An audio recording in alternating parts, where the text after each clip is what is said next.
Chapter 35. I will if I have to. Sky reluctantly turned back to the men, pushing Jessie behind her and raising her gun. Calvin laughed. You don't want to do that, girl. Resolve firmed Sky's shaky muscles as she took a stance. No, I don't, but I will if I have to. Rage covered Calvin's face. When will you learn? He raised his own gun. Sky fired, but Calvin ducked. Calvin returned fire. Sky's bones seemed to rattle out of their sockets as Calvin's bullet slammed into her gun. Her weapon dropped and skittered along the pavement. She looked down at her throbbing hands and saw a small chunk of flesh gone. Blood dripped from her hand. Sky put her unsteady arms around Jessie. Please, just don't hurt Jessie. Tony laughed as he took one limping step toward them. Revenge for his injury was his only purpose. Dad. Jesse's gaze swung to his father, his voice breaking as he called out to him. Dad, you don't want to be like this. You're fine, son, Frankie assured him, ignoring Tony's fiery glance. You'll be fine. And Sky too? Sky I can't do nothing about. Sky stared at Frankie. Was it possible to believe him? She wanted to assume he would save his son from any hurt, even as her stomach dropped at his refusal to help her. Sky had no plan. There was none to have. There was no choice but to trust Frankie would at least not allow them to kill Jessie. Jessie, Sky kissed the top of his head and murmured, Go to your father. No. Sky was not a stranger to the obstinate tone in Jessie's voice. He could be one stubborn child, but please, not now. She glanced at the men and saw they were in no hurry. In fact, they were enjoying themselves. Their eyes lit up as Sky squirmed, and they laughed at her realization that she had no choice but to surrender. They didn't want to rush this. Sky dropped to her knees in front of Jessie and smoothed back his dark hair with her good hand.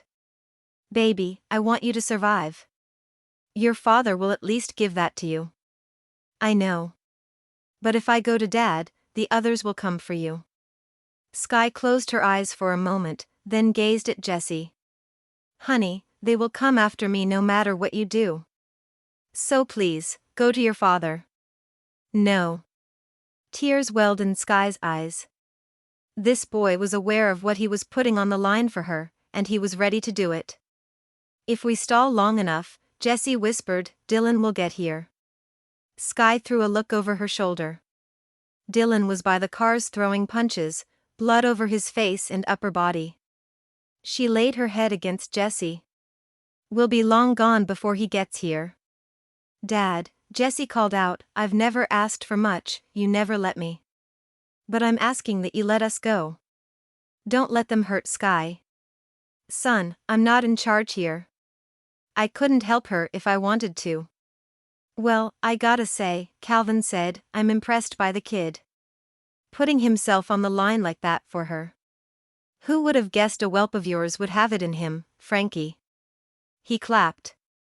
This is turning into quite the show. Any more pleading? I'm really enjoying this.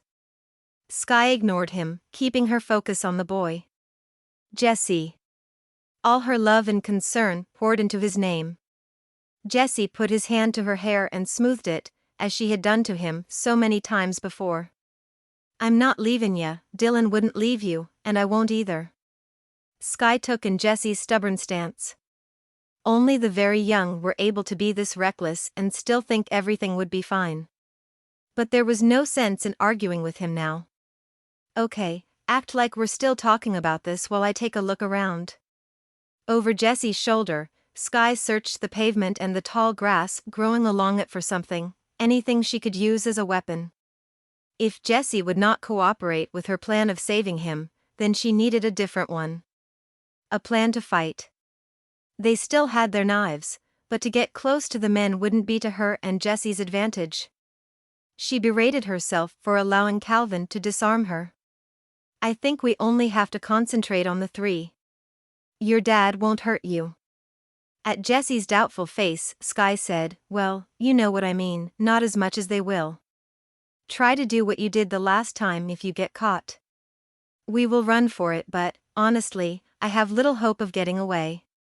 You need to prepare yourself. She looked back at Dylan, wishing his swinging fists were at her side. And you're right, maybe, if we can stall long enough. Jessie put a shaky hand on her cheek and pulled her face back to him. Dylan and Wade will save us, Mom. I know they will. Sky nodded. Well, last time we saved ourselves, so let's try that first. A ray of light hit Sky's eye, causing her to squint and turn her head. To the left side of Calvin, glass sparkled against the tarred concrete through the line of overgrown grass. There was something dark, maybe metal. She could see only a small bit. It may be nothing, but it helped her decide. They were going that way. Sky prayed it would be something she could use against these evil men. I love you, baby. Are you ready? Jessie solemnly nodded. Sky took his hand in her bloody one and stood, looking at the smirking men as regretful as she could. Calvin, with his short, blonde hair and trendy clothing, along with his natural way of speaking, could have been a rather charming neighbor of hers before all this happened. She would have never known of the darkness that lay within him. Tony, anger wrote in every line of his body, probably always tended toward bullying. A lack of law and order gave him the freedom to become someone vicious. And Pete, overly tall and strong but not very bright. He could have been a rather lovable figure before but had fallen in with these two. There was no malice on his face as he stood there watching them.